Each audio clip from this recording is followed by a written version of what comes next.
Super Smash Bros. Is one of Nintendo's biggest series, bringing in various Nintendo and third-party characters from different IPs to duke it out, in an over-the-top multiplayer brawl. With the recent Smash Bros. Fighter Ballot, the opportunity to smash has been opened up to all comers. Now everyone is tossing their ideas out for who they want in, myself included. I've come up with 10 candidates I think would make for good newcomers. The only rules I've set for this list is that there will only be one character per series/franchise. And that character must have at least one game on a Nintendo platform. As with any top list, all of the content is my opinion and not stated as fact. My name is Wolfie and this is my top 10 picks for Super Smash Bros. Fighter Ballot, in no particular order. King K. Rool.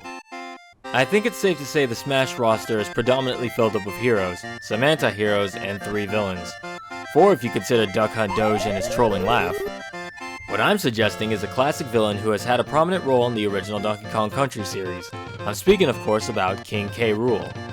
The ruler of the Kremlings and banana enthusiast, at least I'd assume so considering his goal usually involves stealing the Kong's treasure banana hoard. It's no secret I have a thing for fat kings, what with King Dedede being one of my favorite characters to Smash. I'd personally love to see this Kremling take on the rest of the Smash roster. But if he makes it in, I personally hope he has alts based on his multiple appearances throughout the series. My personal favorite being Donkey Kong Country 2. I'll take away all jellies! I'll take away all jams! Have a nice vacation when I take your travel plan! Doc Lois, Punch-Out. Get ready to study hard, Mac. This is called old school.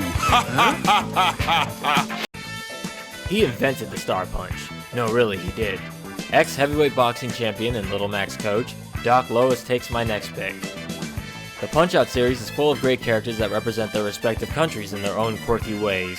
Doc Lois was my pick mainly because he could be a possible counter opposite to Little Mac.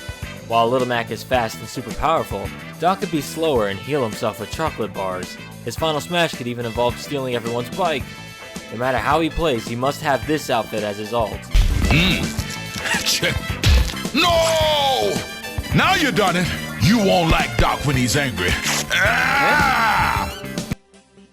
Shantae from Shantae, the half-genie guardian of Scuttletown and main protagonist from the Shantae series. One of my third-party picks for Smash, for reasons. But if I have to real talk you guys here, I will say her animal transformations could give her a varied move list if done correctly. And one of the best taunts. It should be worth a few brownie points that all of her games have been on Nintendo platforms. And no, I'm not going to do an obvious whip my hair back and forth reference, because then this video will get a hit from copyright claims. Back to your old self, are we? Another third-party pick I think would make for a good character is Bayonetta. Before you ask, yes, she is a third party. Sega owns the IP, while Nintendo was the publisher that funded the second game exclusively for the Wii U. That being said, she's practically in the game already as Zero Suit Samus, so giving Bayonetta multiple weapons and crazy moves such as her Wicked Weave are a must. I'm thinking Witch Town would probably be relegated to Final Smash status because of how overpowered it would be. By the way, if you haven't played Bayonetta yet, do yourself a huge favor and give the game a try. It's so good. It's so good.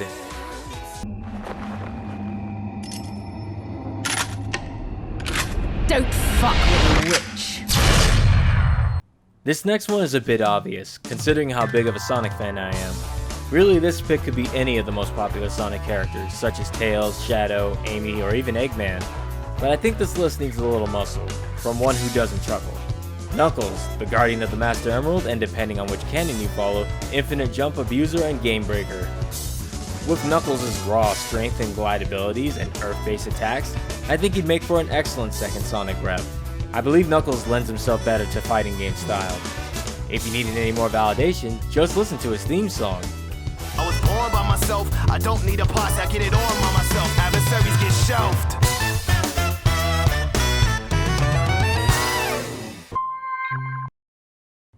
For my next pick, I've decided to go with Crystal from Star Fox.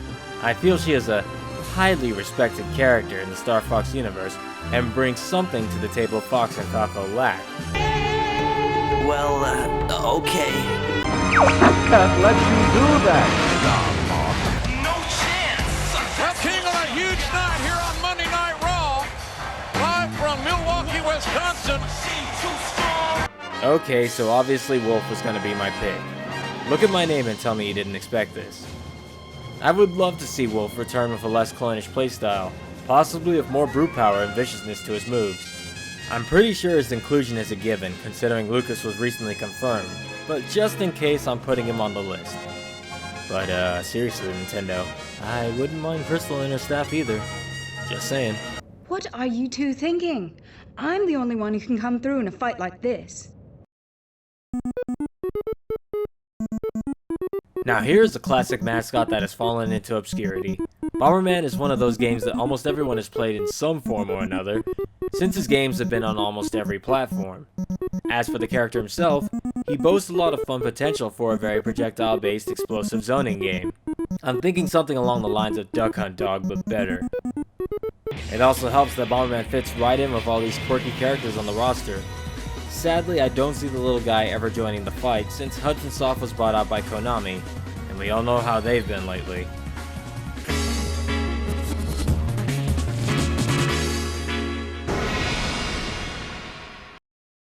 The Inklings from Splatoon. Splatoon is Nintendo's upcoming third-party shooter, in which players control Inklings, characters that are able to switch between human and squid form, to paint their respective colors on environments.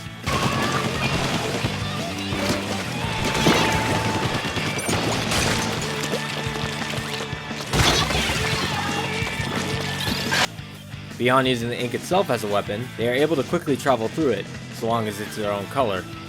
Sounds to me like the Inklings are not only a good rep for Nintendo's newest IP, but that they also have the potential for a very unique and interesting move list, involving ink around the stage. Come on Nintendo, this one's so obvious.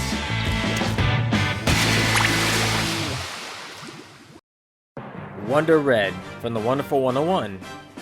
Wonder Red, the leader of the Wonderful 100s and also teaches school when he's not playing a superhero role. Wonderful 101 was a brand new Nintendo IP developed by Platinum Games for Nintendo Wii U, but didn't do so hot. Which is a shame because it's a pretty amazing game with a few flaws.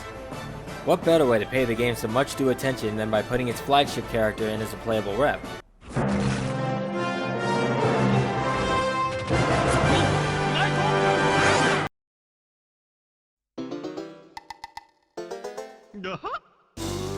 Banjo and Kazooie from Banjo-Kazooie.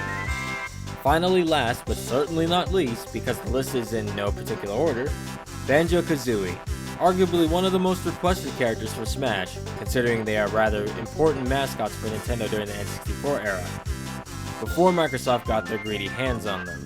Though it should be mentioned, Phil Spencer, the boss of Microsoft, stated, "I think it would be cool if Banjo was in the next Super Smash Bros. DLC.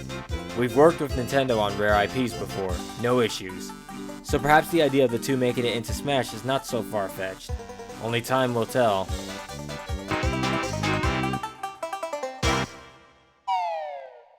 Before we end this list, I figured I'd put up the honorable mentions of characters I also think would make for excellent additions to the roster.